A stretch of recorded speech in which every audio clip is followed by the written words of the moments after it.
All right. So, anytime I start mentioning a K, that there's going to be type 1, type 2, type 3 problems, right? So, here we go. Type 1, we are going to do weak acid calculations. So, we're going to deal with Ka to find hydronium or pH. The key thing here is that when you are doing weak acid calculations, the important quantities will be that weak acids differ from strong acids in that they do not dissociate 100% into ions. This means we have to use Rice charts, initial, change, concentration at equilibrium, to find the equilibrium concentrations of the ions. So the important quantities are going to be the equilibrium concentrations of the ions, because that's what's used to calculate Ka or Kb. Now, in fact, most weak acids really only ionize a slight amount. So we're going to make a very important assumption in Chem 12, which is that we're going to assume that our initial concentration of our acid is going to be approximately our initial concentration, or a concentration of our acid at equilibrium. Now, this approximation is valid if the percent dissociation is less than 5%, and we're just going to make sure we only ask you questions where the percent dissociation is less than 5% for these type 1 problems. This is a very specific thing to type 1 that we are going to make this assumption, and it's going to be clear where this happens, because what this assumption allows us to do is avoid using the quadratic formula. So if you don't do this assumption, you're going to end up with like an x squared term, so a quadratic equation, that the only way to solve it would be quadratic formula, and that's too hard. So we just use the assumption that the concentration of our acid initially is the same as our concentration of our acid at equilibrium for type 1 problems. Well, let's explore a type 1 problem.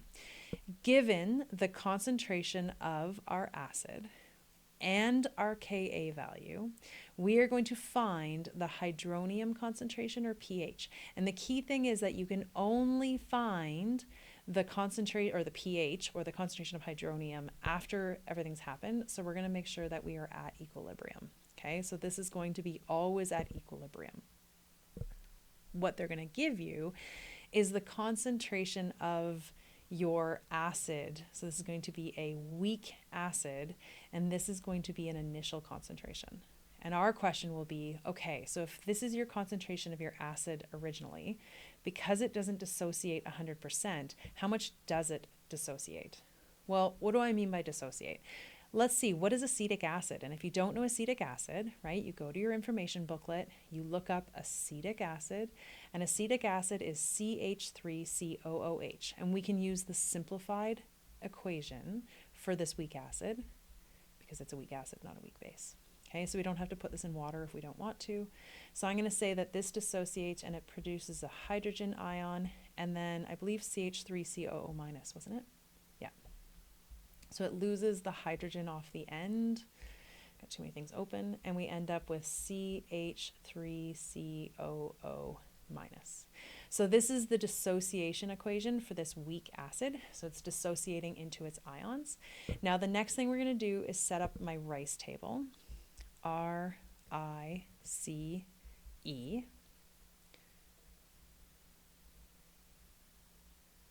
And we're going to put that equation into it. So we've got our weak acid dissociating a little bit to produce our ions in solution. What do we know? Well, we know that our initial concentration of our acid is the 0.25. You get kind of spoiled when you're doing strong acid dissociations because you don't have to do the Rice chart, and whatever the concentration of your acid is the concentration of your ion. It's only these weak acids that you have to draw the Rice charts because they don't ionize fully, if I haven't said that enough. Okay, so initially you'd have a 0.25 moles per liter of your acid, and you would have no concentration of your ions.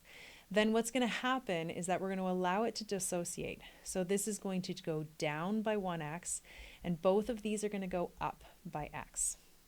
So if we then wrote their equilibrium concentrations, it would be 0.25 minus x, x, and x. Then what we're going to do is we're going to solve for the concentration of my hydronium at equilibrium. So we're going to be solving for this using Ka. So this is the line that we are allowed to use Ka for. Ka is allowed to use for weak acids concentrations at equilibrium. So if I wanted to solve for hydrogen or hydronium, right, I use simplified, so I know that they're interchangeable. I could say that Ka is going to equal the concentration of hydrogen times the concentration of ch3COO minus divided by the concentration of ch3COOH. Now, I just want to show you what's going to happen if you don't assume negligible. So I'm going to pretend like I don't remember that X is going to be negligible, and I'm going to plug values into this. So let's go to our information booklet and find the Ka for acetic acid. It is 1.8 times 10 to the negative 5. 1.8 times 10 to the negative 5. The concentration of hydrogen is X. The concentration of CH3COO is also X. Now, stop writing. Stop. I'm going to put in here that the concentration of CH3COOH is 0.25 minus X. If you were to go further, do not write this. If we were to go further and I was to solve this, I would end up with X squared, and then I'd have this 1.8 times 10 to the negative 5 times 0.25 minus X. I'm going to end up with 1.8 times 10 to the negative 5 times 0.25 minus 1.8 times 10 to the negative 5 X. Now, if you are a math expert, feel free to do this. It's going to give you the same answer, because then I would have to make this equal to 0 and use the quadratic formula to solve, which in Chem 60 is not an expectation. So if for some reason you forget to make the X negligible, I wanted to show you this because I wanted you to go, how do I know when I do and when I don't? Well, I can't solve this. I have an X squared, I have an X, I have a constant. I'd have to use the quadratic formula, and then you'll go, oh, right, I forgot about the negligible thing. Whoa. That was glitchy, sorry. So then you're going to go back and be like, okay, there was something I was supposed to remember. When you're doing this dissociation question, and this is very specific to type 1, only type 1 are we going to do this, where you have an original concentration of your acid, we're going to assume that this is negligible. So that we can assume that the concentration of my acid at equilibrium is equal to my concentration initially. So then in here, I get to take off this minus X, which is going to make this much easier to solve. Now, technically, you should prove that you were allowed to do it, and I'll show you how to do that, but you're never going to have to do it. I'm just going to make sure that every question we ask that's a type 1, the change in concentration of your weak acid will be negligible. So now I'm left with, I'm going to multiply both sides by 0.25, so I get 1.8 times 10 to the negative 5 times just the 0.25, right, you're allowed to write this, equal to X squared. So that to solve this, I just have to plug into my calculator 1.8 times 10 to the negative 5 times 0.25 equals, and that's what X squared equals. So to find X, I'm going to take the square root of that answer. So square root of that answer. And I get, how many sig figs? 2. I get 2.1 times 10 to the negative 3 as X. Now what is X? X is representing my concentration. So X is my concentration of hydronium or hydrogen ions, which would be 2.1 times 10 to the negative 3 moles per liter. Now, if you want to check, you do not have to do this, but if you want to check that you were allowed to say that that was negligible, you're allowed to say it's negligible if the percent dissociation is less than 5%. So we want to see if 2.1 times 10 to the negative 3 is less than 5% of the 2.25. So if we plug this into our calculator, we go 2.1 times 10 to the negative 3, I've got the answer in my calculator, divided by 0.25 times 100. This dissociation, I gotta get out of scientific mode, is 0.85%, which is definitely less than a 5% dissociation. So this acid dissociated, like 0.85% of it dissociated, which means that I was right in saying that this dissociation was negligible. It wouldn't have affected my calculation. Okay, so from here forward, you don't have to do that check. All you have to remember in a type 1 question where they give you the concentration of your acid and you can look up Ka, that you can assume the change on the acid is negligible because it makes our math way easier. Okay, let's try this next question. So we're going to find the pH of a 0.1 molar HF. First thing you're checking is that this is weak, because if you're doing a test and this was a strong acid, it would be 100% ionization and the concentration of hydrogen ions would also be 0.1. So let's just double check that HF is a weak acid. Whoop, there it is. Sweet. So we know that HF dissociates in water to produce hydrogen ions and fluoride ions. Okay, we have to do a Rice chart. And again, I'm using simplified for all weak acids because I can. Then I don't have to remember to not include the water. Okay, we have HF producing hydrogen ions and fluoride ions. My initial concentration of my weak acid is 0.10.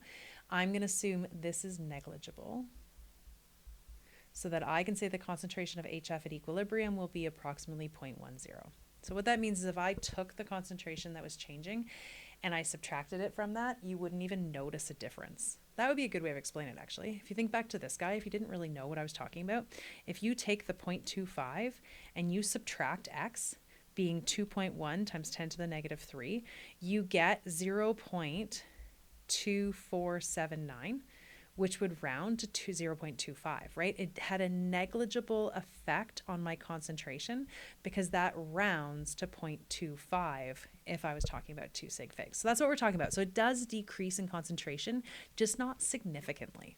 So I'm going to say that if my concentration of HF initially was 0.1, then my concentration at equilibrium is also 0.1.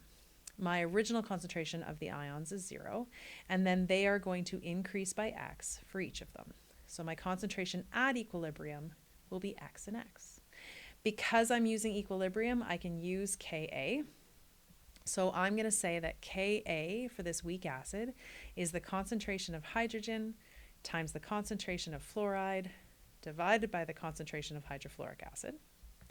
I'm going to put in for the H and the F an x, and then I'm going to put in 0.1 for the HF. Then I'm going to go to my formula sheets. I'm going to look up the Ka for hydrofluoric acid.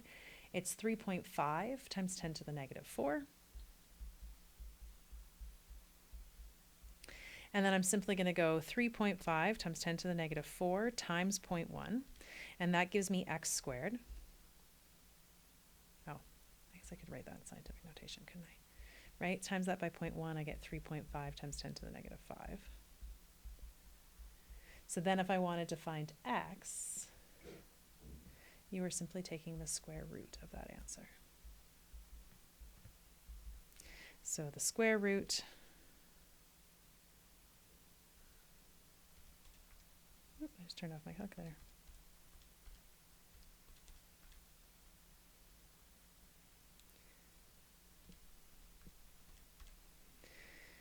To 2 sig figs is 5.9 times 10 to the negative 3, and that would be my concentration of hydrogen ions. Oh, right, but this question wanted more.